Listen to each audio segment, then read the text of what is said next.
This is a special edition of Gracearchy with Jim Babka that we like to call Instant Grace.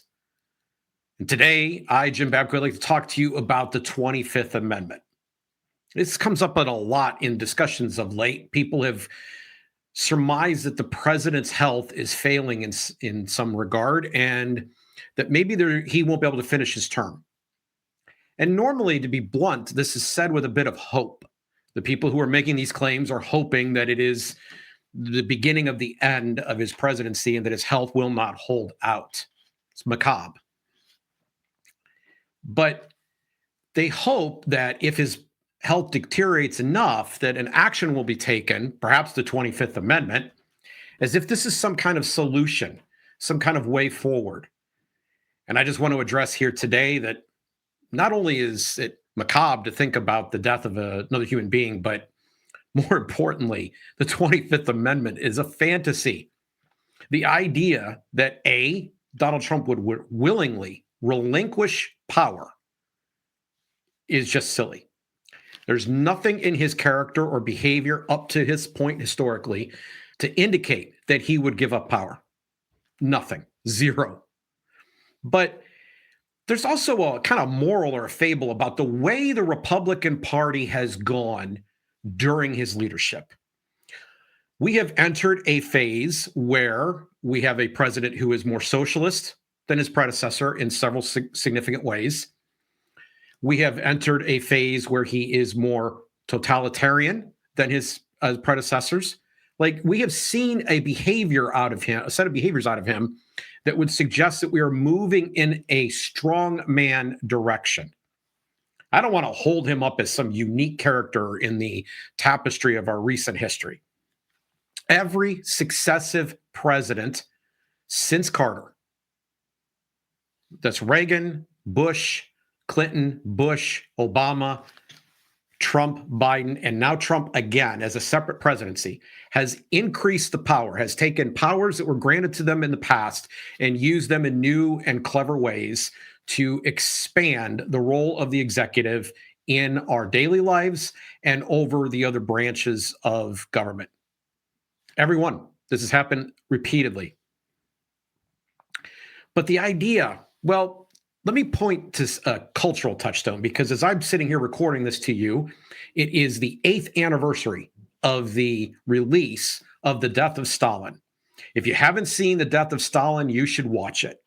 You should. It's a great comedy with a little bit of historical accuracy to it. So when Stalin died in March of 1953, his leadership, the men that were around him, were so terrified of him. He was the second most murderous dictator in history, ranking ahead of a certain German dictator who had just been around a few years earlier. He had killed and starved a lot of people. He had led purges of his government. And he was even considering a purge of one of his own lieutenants that's in the room at his stroke. It was about to happen. And this play kind of demonstrates the grip that he had on them. And it's done as a comedy, but it's not too far afield from what actually happened in history. So Stalin has a stroke. He's on the floor. And because the men are so scared that are around him, one of whom would be the future leader of the country, of the government, because they were so terrified of this man, they didn't want to touch him. They didn't want to interfere with him. They wanted to call his collapse to the floor a stroke of genius. And then they prostrated themselves to them. They tried to kneel down and let him know, again, not interfering with them, how they felt about him and how supportive they were of him, even though they weren't quite sure, should they call a doctor? By the way, it was hard to find a doctor because the purges had been so thorough and sweeping that many doctors had been killed. And in a just totally brutally funny scene, they start kneeling down beside his stroke-ridden body on the floor, and there's a puddle of his fluids on the floor. You know, he just had a stroke, and they had kneeled directly in it. But they did this to show their loyalty to him. If you've been watching the cabinet meetings, if you've been watching how these people have stood next to Trump, this is a much different administration than the one we saw in his first term. They are sycophantic, and they are terrified of differing from him.